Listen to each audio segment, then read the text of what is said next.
This is a quick little video on just how to tap a hole into steel. So I'm working on this oil cooler, and it only has mounting holes in the side. I want to put mounting holes in the top as well. So I've marked out where I want to be, used a pin punch just to put that, a center punch, right on the cross, and then put a little divot that will make sure that my drill bit will align perfectly with my marks. Then we want to get the right size tap, so I'm going to go metric, coarse, and I'm going to go 10 mil, 1.5 mil pitch. So I need an 8.5 mil drill bit. So I've gone to my drill box, I've got 8.5 mil, so that's the drill bit on. So now I've drilled my 8.5 mil hole, and I'm going to go to my tap box, and you've got two different types of taps for each size. So a bottoming tap and a tapered tap. I start with the tapered tap and then finish it off with the bottoming tap. Tapered tap will help you get it started a lot easier and begin cutting the thread. Then the bottoming tap you use to finish out the bottom of the hole so that your bolt can go all the way to the bottom.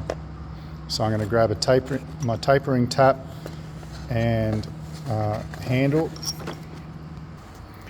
Most important part when you're starting is to put a lot of pressure down on your tap so it begins cutting that thread, and to make sure that you're getting it nice and square from both sides. So I'll start and I'll do a little bit here, and then I'll come around this side and I'll check it again to make sure I'm nice and square both ways. So depending on the material you're cutting in, this is aluminium, so it's really soft. I can pretty much just keep going around.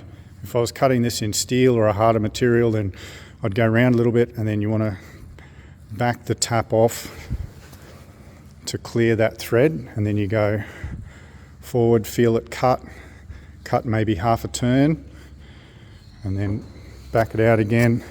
So forward, back, forward, back, forward, back. Because this is aluminium, I can pretty much just keep going nice and straight around, and that's just hit bottom. So now I'm going to back it out, change to my bottoming tap. So I'll get my bottoming tap to go all the way to the bottom of the hole, and then back it all the way out again. Then I'm going to get air compressor and blow out the hole.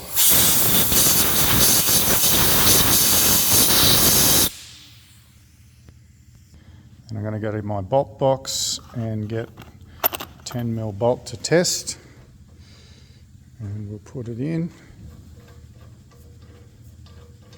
Beautiful. That will be perfect.